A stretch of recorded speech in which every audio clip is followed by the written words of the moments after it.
WCJM The Bull. It's a real pleasure to have joining us on the line this morning Alabama's distinguished defensive coordinator, University of Alabama coach Kirby Smart. Good morning to you, Coach. Good morning, Smoot. Good to be with you guys. I really don't know what to say after our opportunity to spend a short period of time together last night. I don't know if that kind of thing happens to you in terms of the sort of a mob scene you created all the time wherever you go, but boy, if it does, gotta be. No, I wouldn't say it's not like that everywhere. You know, a lot of the schools and places I go to recruit, there's a lot of Alabama fans, and we've created that kind of mob scene places before when we go places in Miami, but. You know, it's an honor, it's a privilege, and we just hope we can keep winning. No doubt. Coach, were you surprised at the response you received last night as far as Auburn fans were concerned and how positive they were with you? No, for the most part, there's a lot of similarities between the two fan bases. They would argue there's not, but when you look at it from the outside, there's a lot of similarities, a lot of good people at both places, and you know, I think a lot of Auburn University, and you know, there's enough similarities between the two that good people are good people.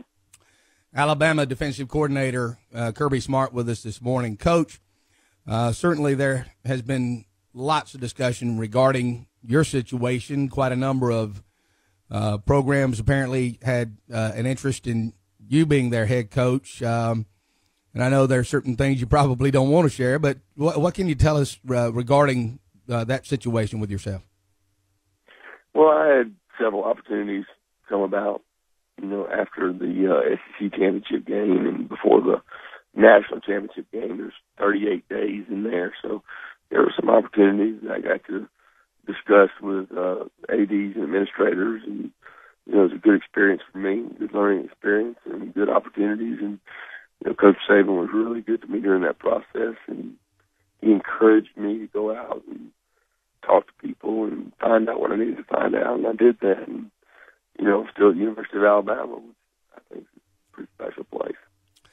Well, and as long as you obviously continue to have success, there will be probably more opportunities in terms of being a head football coach. You seem real happy at Alabama. Oh, sure. I mean, how could you not be? There's been 3 out of the last 4 national championships come out of Alabama, and you know, I got a great boss, and I enjoy where I live. I got a wonderful family in Tuscaloosa that has not had to move, and in our profession, if you can stay somewhere for an extended period of time, it's a benefit to you because it's not always going to be that way. And right now, we're kind of riding a wave that's unprecedented, and we've enjoyed it. People discuss and talk about Coach Saban and his work ethic. You've worked with him for quite a period of time, of course, previously at LSU and with the Miami Dolphins and now University of Alabama. Do you think that most people really get just what his work ethic is all about? No, I don't think you actually can understand. I mean, you know, he's a fierce competitor. You know, he's a great leader of men. You know, he's a great CEO of a college football business, which is Alabama football. But I don't think you actually know his work ethic until you've worked with him. And I think I've been with him 8 years now. I think this is starting the 9th. And I can honestly tell you he's got the uncanny ability to focus and concentrate on whatever task is the most important at the time. And he's always looking to get better. And he's a great leader. Kirby Smart joining us on the line, Alabama's defensive coordinator. You know, it's funny, on the post game on ESPN following the national championship victory, he was talking with the announcers, of course, and it's almost like I think people might think sometimes that he may be being coy or what have you in terms of saying, hey, we've got the 24-hour rule, and, you know, Wednesday I'll be back It'll be back to business. But that's true, isn't it? It's not just talk. Oh yeah, it's definitely true. I mean, it's not a fake Twitter account. I promise you that. It's real. He is ready to go to work that day after, and he's very committed to what he does. And he's always looking to find out what he can do better, and that's true the day after the national championship game. He gives us the 24-hour rule. He's no 24-hour rule. He's right back to working the next day. So for us, it's 24 hours, but for him, it's immediate. Right. Coach, your defense, again, certainly came together real well, especially considering, everybody's talked about the number of players you had lost going into the season to the NFL and graduation. What do you think were some of the real keys to bringing that unit together?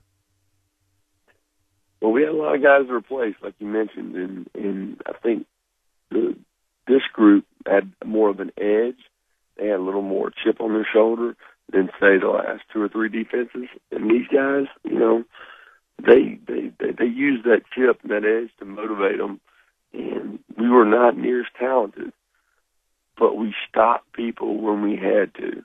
And you go through several situations in the year, probably the LSU game, when we didn't play real good in the LSU game, probably our worst game defensively.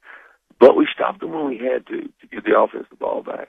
And the same way against Texas A&M, played very bad, played very poorly in the first half. In the second half, we stopped them when we had to get the ball back for the offense. And then in the Georgia game, I didn't think we played great defensively, but in the fourth quarter, we needed the ball back, and we stopped them when we had to and stopped them in the end to win the game. So, it says a lot about this team's character and competitiveness and drive to kind of bend, but they didn't break, and they stopped teams when they had to. This is going to probably sound like this may be a bad question for that matter. Defensively, you watch Alabama, especially this past season, and you don't see that real premier pass rusher. Is any of that by design in terms of who you're looking for and the type of player you're trying to recruit, or are you pursuing that type of player, that premier pass rusher person? Well, I assure you, it's not by design. We would love to have a dominant pass rusher, a dominant player. I mean, we want as many good players as we can get. So, we did not have a dominant pass rusher this year. I don't know if we'll have one next year, unless we're able to, sign some special guys. We've got a lot of the same guys coming back, and I think we've got to get the guys we got to play better so that we can be better. But just overall, we were younger in the secondary and had a lot of experience up front, but not a true kind of alpha dog, great player. And we're hoping to get that from somewhere, but we don't have it yet. Who are some of the players, Coach, that perhaps we saw maybe in a limited role this year that we could expect to have a more expanded role, maybe some guys that have really come on? It seems like I believe Geno Smith, to me, he seemed like he really came on at the end of the year, and there may be others. Yeah, Geno did a good job for us, really grew into his role and improved all year. It's rare for a freshman to me to improve all year. Most freshmen hit a wall mid-season, and they don't continue to get better. Therefore, it's hard for them to play at the end of the year, but he did. He got better as the year went along and contributed and played really well in the Georgia game and then played in the Notre Dame game as well. But other guys, Denzel Duval is going to be a really good player for us, number 30. He played last year, but I think he's going to take on a larger role. There's a couple of kids we redshirted. Dalvin Tomlinson is going to be a really good player and to help us. Dylan Lee is outside backer that I think is going to help us. The other guy that really grew up during bowl practice that didn't play as much early in the year, but reminded me a lot of Mark Barron early in his career, is Landon Collins. He really played well in the national championship game and kind of came on his own, and he'll be fighting for a starting job next year. I have to ask you this, Coach. The entire time he's been at Alabama, I have called him D. Milliner. Is it Milner or Milliner?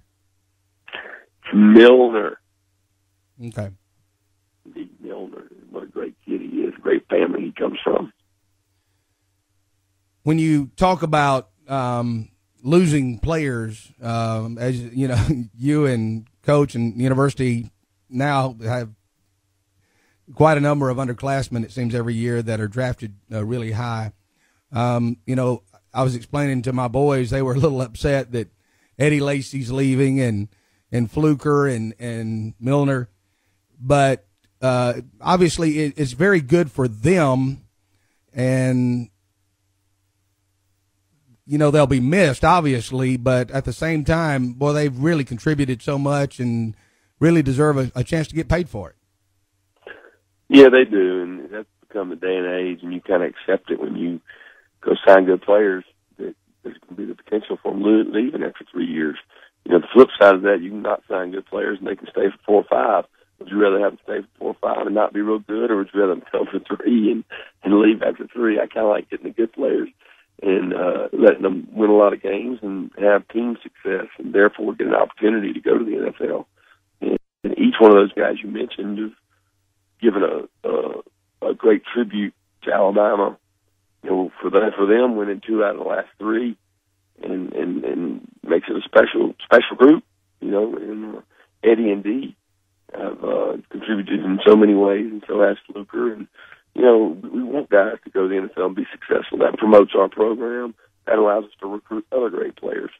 So, you know, we want what's best for our kids, and if they can make that amount of money, it's ludicrous not to go. One player from our immediate area, LaMichael Fanning. What's his progress? How's he developing, Coach? LaMichael's done a great job. You know, he really grew into a much better, more disciplined player this year, and we were so deep on the defensive line, he kind of struggled to break the line up. But you know, I think next year he's going to take on more of a role, especially in pass rush situations. He's gotten better and better every year. He improves his size, quickness, knowledge of the game, and where he really helps us is third down, you know, rushing the passer, because he's so big and can push the pocket and bats a lot of balls, and he can really run well for his size. So we're expecting good things from him. Alabama defensive coordinator Kirby Smart on the line with us this morning. Coach, when you found out, of course, you were playing Notre Dame for the national championship and you started looking at matchups and things of that nature, what were your thoughts in terms of how difficult it would be to have success against Notre Dame? Well, you know, first thought was they're undefeated. They beat everybody they played.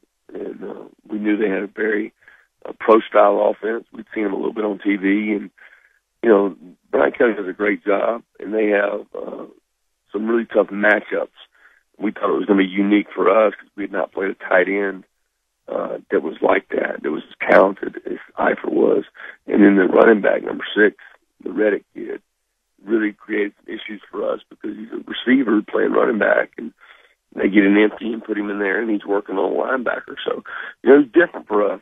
And, we didn't think that they had as the best personnel we had played all year. You know, we knew that, hey, we played as good a team as them, but we haven't played someone like them because they were different. You know, they had a good athletic quarterback with a great tight end and a really good running back that's a receiver. So it was a unique situation, and we were a little concerned about it and did a good job preparing for it. Heisman Trophy winning quarterback Johnny Manziel. When you think about him, Coach, what are the first thoughts that come to mind? Well, my first thoughts are I can't wait to play him again next year. You know, anytime somebody gets the best of you, especially when you're a good defense, you want to play him again. And, I kind of marked that date on my calendar the day after it happened, and looking forward to the opportunity to go against a great competitor and great player. And that's what I'm excited about. And that was a very frustrating week personally for me, but at the same time, he did a great job. And we weren't as familiar with him maybe as we should have been, and figured some things out as we went that I wish I'd known in the beginning. And but he's a good player, and I can't wait to play him again. man. He gives you nightmares defensively to prepare for. Coach, you've now won 3 national championships out of 4 years at the University of Alabama. Of the 3 wins, Texas, LSU, Notre Dame, what is there one that was you found more gratifying than the other, or is there a pecking order? I would have to say they're all equal. The Texas one being the first one, being in the Rose Bowl and being against one of my close friends, Will Muschamp, is special. The LSU one, being in New Orleans, their backyard after losing the first one, that has a special place. And then last year, this year's group, playing Notre Dame in the Orange Bowl, it's hard to pinpoint any one special thing because they're all pretty much equal. Coach, of course, you got a big weekend, the national championship celebration in Tuscaloosa. I would imagine it's a recruiting weekend as well, and so that's sort of double duty for you. No doubt. We've got our current players, our seniors, former players, and also our recruits all going to be there in one clean swoop, and we got to entertain and do a good job, but we're excited to recognize the team for what they've done and accomplished. Won't hold you much longer. I know you've got lots to take care of today, Coach, but I'm curious, with all the players you've had talking now just about Alabama, is there a player or players that you think of top of mind that are exactly what you're looking for in terms of attitude, character, ability? Who are some of those guys that really, just top of mind for you? Well, first one that comes to mind probably the initial guys that kind of started this whole trend. Rashad Johnson, he didn't get the great fortune of winning a national championship like so many other ones did. He was a part of the first 2 teams, and wow, what a great leader. This guy walked on and became a great player. Big game against LSU, 3 interceptions at LSU when we upset them, and he didn't get to win a national championship. So he'll always have a special place in my heart that he turned things around. Javier Arenas is another one that always practiced, competed. Dante, Rolando, those guys to me that just helped us in so many ways, recruiting and leading the team, will hold a special place in my heart. All right, and Coach, do I understand that Mike Bobo, who you played with, I believe, at the University of Georgia, and their offensive coordinator, you would consider him maybe your best friend in the coaching profession? Oh, sure. His father and my father both coached high school football for many, many years in Georgia, and we grew up kind of crosstown rivals, and then we were college roommates for 5 years, coached together for 2 years, and, his family's a good friend of my family, and we share vacation time. So, it's always hard when, somebody's going to come out on the bad end of a game, and people don't understand that. They think it's all fun and it's a game, but when it's your profession and you know that you're preventing one of your best friends from having a national championship opportunity, it makes it a little tougher. It's an unsettling deal, and we got a lot of respect for each other and know that both of us have done a good job with our careers, but it makes it hard when you go against somebody like that. Great football team this year, no doubt about it, and another national championship, but this is a relatively young Alabama football team, and quite honestly, I thought going into the season Alabama would be very good, but I have thought, and I continue to think, that perhaps next year, in terms of athleticism and experience, could actually be better than this year's team. What are your thoughts on that? Yeah, I think there's always that chance. The same reason last year that we were pretty good was because a lot of people thought we wouldn't be. So the kids had an edge, and sometimes you get surprises when you challenge people and you question them. So, the same thoughts and habits about this team came up in 2010. That 2010 was a year that we were going to be better. So we had, Mark back, Julio back, a lot of defensive players coming back. So, you got to be careful with how you think it'll be, because at the end of the day, every team is different than the previous, and a lot of it will be the chemistry among the seniors, the leadership. You know, a lot of distractions when you got a national quarterback coming back, you know, really good, talented running backs, a freshman receiver. So, and how we handle the off season, how these kids handle the success they've been given, it'll go a long way to saying what kind of team we got next year. And finally, Coach, you know, we saw the emergence of Amari Cooper and what a special talent he is. It is interesting that people on the outside of the program have said so many times that Chris Black is as good, or some have even said he might be better. You've had a chance to see him. How special really can he be in your mind? Well, Chris is a good player. Chris is going to help us. He's a very talented wideout, so we're excited to have him. But you know, I wouldn't put him in the category of Amari Cooper by any means. That's some select company, and Chris is a very talented young man and a good young man. He's going to help us, but he's not really that caliber just yet. Yeah, Coach, as always, thank you so much for the time. We, you know, certainly as an Alabama fan, and I think I speak for quite a number of them who are tuned in this morning, we do sincerely thank you and the staff for the work that you guys put in. And as I told you yesterday, I know, you know, we were talking, you said you've been really busy, and I told you I'd been busy too. I was trying to keep you from getting another job. We don't want you to go anywhere.